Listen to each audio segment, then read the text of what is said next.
At ito na nga mga kaidolo, nagpaparamdam na nga sa atin yung tag-ulan at naglabasan na nga ito yung mga gamo-gamo o langgam na lumilipad.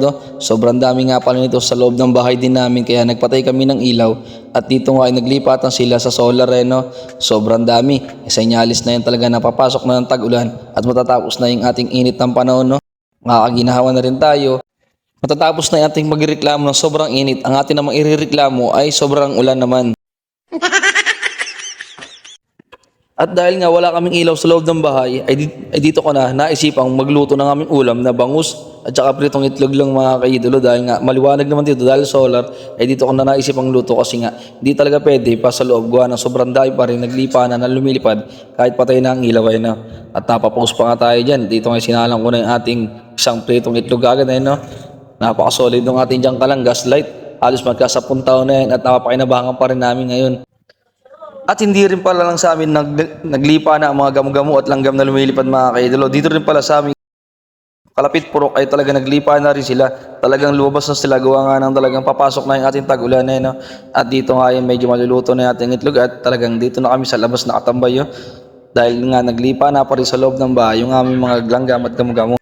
Maraming salamat nga pala sa mga patuloy na nanonood pa rin sa aking mga ginagawang videos dito sa aking pagbablog. Maraming salamat. Patuloy niyo po sana akong suportahan.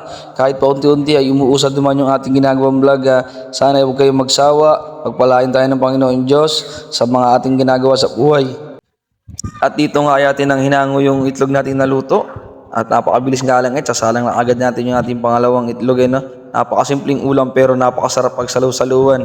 Yan yung mga ulam natin na hindi tayo masyadong nakakaginawa o mayaman sa buhay. Pero ito ay napakasarap ng kainin na ating natural na ulam sa pang-araw-araw dahil nga ito yung sa mura at masarap din naman mga kaidol. At ito binatin natin yung ating pangatlong itlog. At meron nga bumili sa atin ng balot. Maraming salamat sa patuloy na bumili ng balot Penoy. Natinda ng aking darling sa halagang 25 pesos ay meron ka ng isang balot. At ang Penoy naman ay 18. At meron din siya tindang chicharon dito nga sasalang natin yung ating binabad na bangus. Yan na nga lang pala yung natira sa ating tinda kaya ating na lang ginawang ulam para makatikim tayo uli ng special binabad na bangus. At habang nakasalang pa yung ating binabad na bangus ay magpapasalamat muli tayo sa walang sawa na kasuporta mga kaidolan. Tuloy lang po tayo sa hamon ng buhay. Kahit anong pagsubok ang dumating sa ating buhay, kaya-kaya natin lagpasan yun dahil hindi tayo bibigyan ng Panginoon Diyos sa pagsubok na hindi natin kakayanin.